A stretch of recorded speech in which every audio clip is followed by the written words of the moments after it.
할렐루야.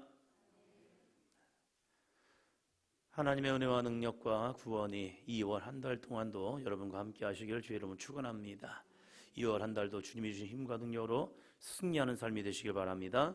옆 사람을 축복합니다. 잘 오셨습니다. 복의 통로가 됩시다. 한 달 동안 아름다운 복의 통로가 되시기를 바랍니다. 레위기 14장입니다. 레위기 14장 2절입니다.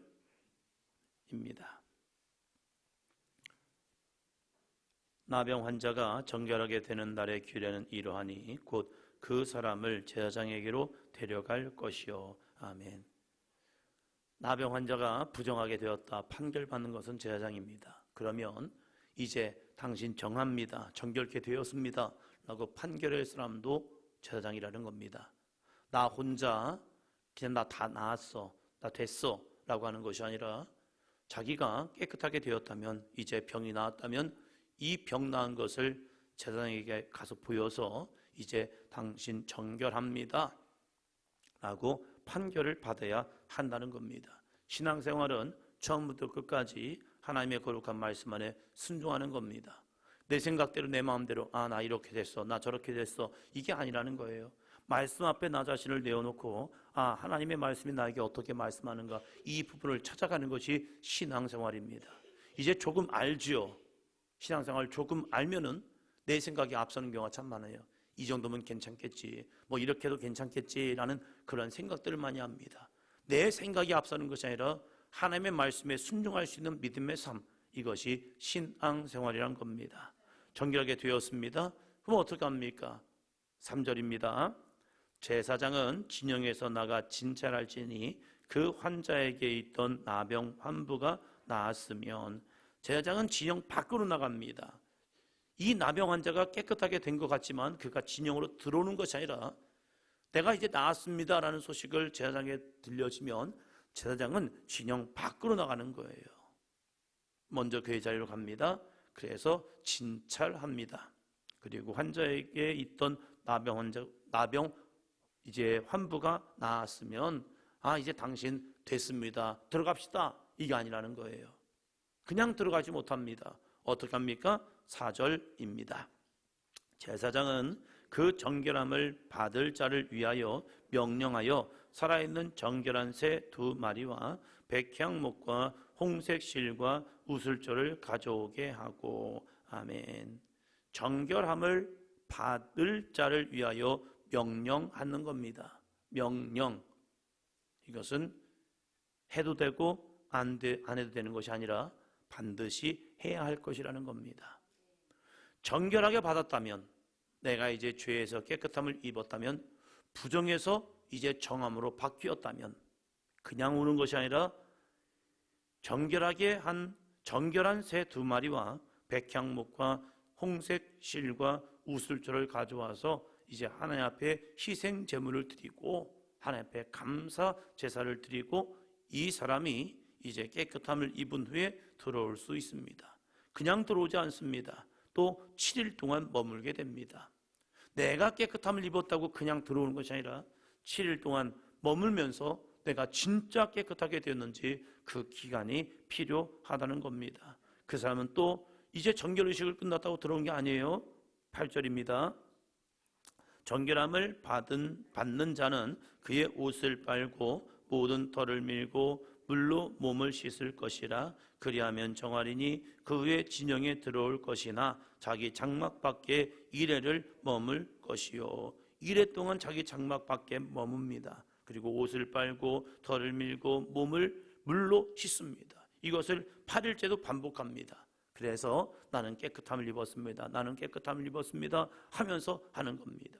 회개는 한 번에 이루어진 게 아닙니다. 우리가 하나님 앞에 나의 죄를 깨닫고 주여 나의 죄를 용서하여 주세요 라고 끝나는 게 아니라 이 안에 있는 속성, 내 안에 있는 죄의 속성이 다시 드러날 때 이것을 이길 수 있는 힘이 있어야 우리는 죄를 이긴 겁니다. 회개했다고 끝나는 게 아니에요. 내 안에 있는 이 죄의 속성을 내가 지배하고 내가 그것을 이겨낼 때 진짜 회개는 이루어지는 겁니다. 한 번 용서 구했지요. 근데 또다시 내가 죄를 져요. 왜요? 내 속사람에는 이 죄성이 있기 때문에 그래요. 온전한 회개란 것은 한번 하나님 앞에 눈물 흘리고 코 흘리면서 하나님 나 정말로 죄송합니다. 나 정말로 잘못했어요. 용서해 주세요. 그때 용서받죠. 근데 그건 끝난 게 아니라는 거예요. 1차적 회개라는 거예요.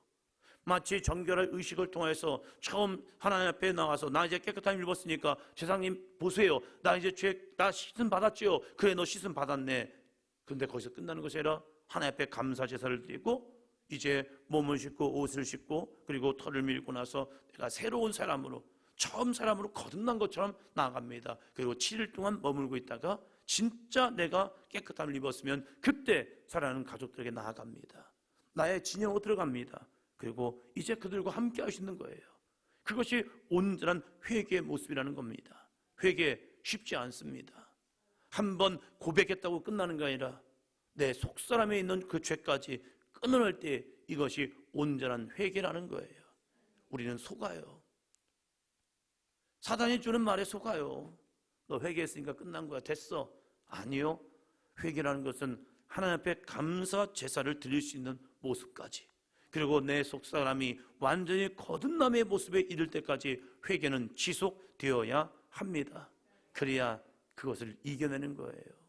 많은 사람이 회개 후에 또 범죄함을 통해서 내가 그때 회개했는지 안 했는지 이제 혼돈이 되는 사람이 있어요. 회개했습니다. 하나님이 용서하셨습니다. 주님의 거룩한 보혈의 피로 용서함 받았습니다. 그러나 속사람이 아직 거듭나지 않았다면 여전히 나는 똑같은 죄를 또 짓고 있다는 사실이에요. 그 속사람, 죄의 속성이 끊을 때까지 우리는 주님 앞에 끝까지 회개하며 나갈 수 있는 삶이 되기를 주의 이름으로 축원합니다. 그러면 한 번 끝났느냐? 아니에요. 하나님은 또 이런 은혜를 주십니다. 16장입니다. 16장 2절입니다. 여호와께서 모세에게 이르시되 내 형 아론에게 이르라. 성소의 휘장 안 법궤 위 속죄소 앞에 아무 때나 들어오지 말라. 그리하여 죽지 않도록 하라. 이는 내가 구름 가운데에서 속죄소 위에 나타남이니라. 아멘. 속죄소 1년에 한 번 나올 수 있습니다. 속죄소는 어떠한 곳입니까? 하나님의 말씀이 임하는 곳, 그 말씀을 통해서 이스라엘 백성들이 다시 거듭날 수 있는 곳, 이것이 바로 속죄소라는 거예요. 근데 속죄소는 그냥 오지 못합니다. 어떻게 옵니까? 3절이요.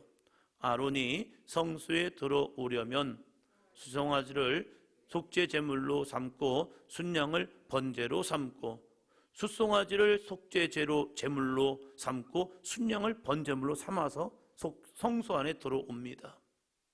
쉽지 않아요. 아무렇게 들어온 게 아니에요. 보고 싶다고 그냥 하나님 나 한번 들어가 볼게요 해서 들어갔다는 죽어버려요. 그래서 하나님 앞에 선다는 것은 두렵고 떨림입니다. 그래서 이사야는요, 하나님의 거룩한 속죄소를 보았습니다. 영의 눈이 열리고 그가 환상 가운데 속죄소를 보는 순간 그가 이러한 고백합니다. 화로다 화로다 내가 죽게 되었도다. 왜요? 그날은 속죄 날이 아니에요. 그런데 하나님의 영광을 본 거예요. 그래서 나 죽은 거 아니야? 아니, 내가 너의 죽음을 면하게 하리라. 그래서 제단에 핀 숯을 그의 입술을 댐을 통하여 너 이제 정결케 되었노라. 하나님 앞에 선다는 것은 내 힘으로 아니에요. 하나님의 은혜로 섭니다. 그래서 히브리서 10장 19절에서는요, 예수의 피를 힘입어 성소에 들어갈 담력을 얻었나니. 할렐루야. 이 제사장도 숫송아지 속죄제물과 순양의 번제를 가지고 하나님 앞에 나아가지만 우리는 예수 피를 힘입어 성소에 들어갈 담력을 얻었습니다. 그러면 그냥 오는 게 아니라는 거예요. 우리가 하나님의 성전에 와서 우리는 이 고백을 해야 합니다. 한 번 더 합니다. 예수님의 보혈로 나를 정결케 해주세요. 그래서 우리가 예배를 드릴 때 함께 회개와 임재의 기도를 하는 거죠. 주여, 내가 하나님 앞에 나아갈 때 그냥 서지 못합니다. 내가 그냥 나아가지 못합니다. 오늘도 예수 그리스도의 피를 덧입어서 주님 앞에 섰사오니 예수 그리스도의 피로 내 영과 혼과 몸을 정결케 하여 주옵소서. 그래야 하나님의 말씀이 내 안에 들려온다는 거예요. 하나님의 임재가 내 가운데 들어온다는 거예요. 그것을 우리가 의식적으로 날마다 주님의 제단에 나올 때마다 이 거룩한 보혈을 뿌려서 우리를 정결케 하는 삶이 되시기를 주의 이름으로 축원합니다. 그냥 오는 게 아니라는 거예요. 거룩한 희생 제물을 통하여 하나님 앞에 섭니다. 하나님 앞에 서는 이유가 무엇입니까? 그것은요, 하나님의 거룩한 속죄의 은혜를 경험하기 위해서입니다. 29절입니다.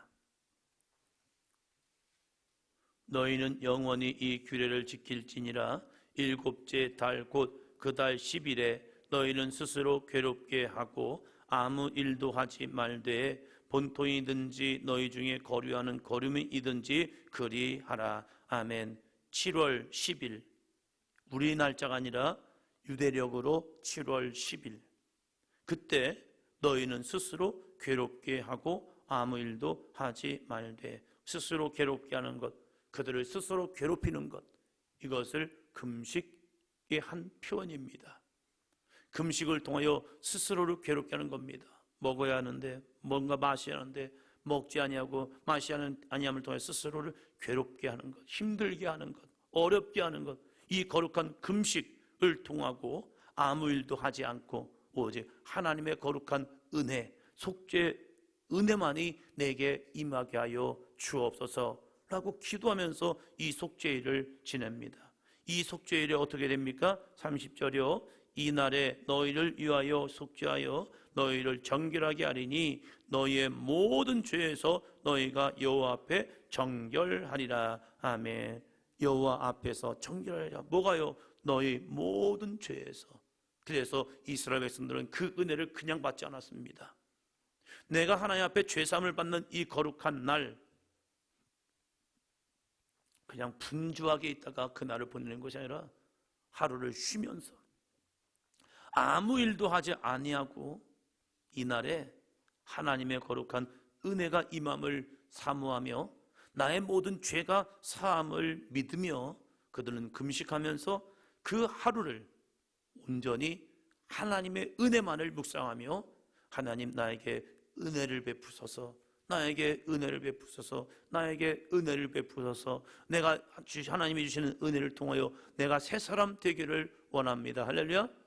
나 이제 속죄 안 받았으니까 이제 내일부터 내 마음대로 살 거야, 이게 아니라 내가 오늘 새로운 삶으로 거듭받았기 때문에 나는 이제 더 이상 죄 짓는 삶이 아니라 하나님의 말씀 앞에 순종하는 믿음의 삶으로 나아가리라. 할렐루야. 이거라는 거예요. 이제 죄사함 받으니까 이제 또 내 마음대로 살다가 다시 1년 후에 또 속죄하면 되겠지, 이러한 믿음이 아니라는 거예요. 이스라엘 믿음은요, 온전한 믿음이요, 하나님을 기쁘시게 하는 믿음이요. 할렐루야. 그래서 그날을 이렇게 하나님은 명령하십니다. 31절이요. 이는 너희에게 안식일 중에 안식일인즉 너희는 스스로 괴롭게 할지니 영원히 지킬 규례라. 아멘. 안식이 그냥 모든 걸 멈춰서고 그냥 나 가만히 있는 시체놀이하는 그날이 아니라는 거예요. 집안에 누워서 가만히 있으면서 나 오늘 안식일이니까 아무 일도 안 하고 가만히 있어야지, 이것이 안식일이 아니라 이 속죄의 날을 통하여 우리에게 주시는 말씀은 뭔데요? 온전히 내 영과 혼과 육이 하나님의 사람으로 거듭남을 기대하며 주님의 거룩한 용서를 확신하며 하나님, 내가 정말로 하나님의 뜻 가운데 살지 못한 이 모습을 괴로워하며 힘들어하며 금식하며 나아갑니다 하면서 이 속죄의 날을 지낼 때에 이 속죄의 은혜를 통해서 너에게 거룩한 안식이 뭐예요? 죄에서 자유함을 얻는 날입니다. 할렐루야. 이 날이 안식하는 날이란 거예요. 죄가 내 안에 틈타지 않도록, 죄가 내 안에 역사하지 않도록 주님의 거룩한 은혜 안에 머무는 삶, 이것이 안식일 중에 안식일이라는 거예요. 안식, 오해하면요 그냥 가만히 있어야 안식하는 날 착각해요. 아닙니다. 안식은 주님 안에 거하고 주의 뜻 가운데 거하는 믿음의 삶, 이것이 안식일이고, 이 거룩한 안식일을 지키고 안식일 중에 안식일을 지키는 속죄의 날을 지키는 이들에게 주님은 말씀합니다. 모든 죄는 사함을 받았노라. 그냥 사함 받는 게 아니에요. 온전한 충성과 믿음의 헌신과 순종의 삶으로 나가는 이들에게 안식이 주어지는 것이지, 안식일이 이 속죄날이니까 우리는 그냥 용서함 받는 거야, 이렇게 시작하지 않는다는 겁니다. 우리에게도 이 거룩한 속죄날이 우리에게 있어서 정말 모든 죄를 사함받고 다시 시작할 수 있는 아름답고 복된 삶이 되기를 주의 이름으로 축원합니다. 이것이 우리에게는 무슨 날입니까? 송구영신 예배의 의미가 있겠죠. 송구영신 예배를 하면 우리는 1년의 삶을 정리하고 1년의 잘못된 삶도 다시 한번 되돌아보고 정리하면서 새로운 1년을 바라보면서 주여 내가 이렇게 살아볼게요. 내가 이렇게 한번 헌신해 보겠습니다. 내가 이렇게 한번 충성해 보겠습니다. 주님의 기쁨 되길 원합니다. 할렐루야. 우리 이러면서 또 한 달을 살아왔습니다.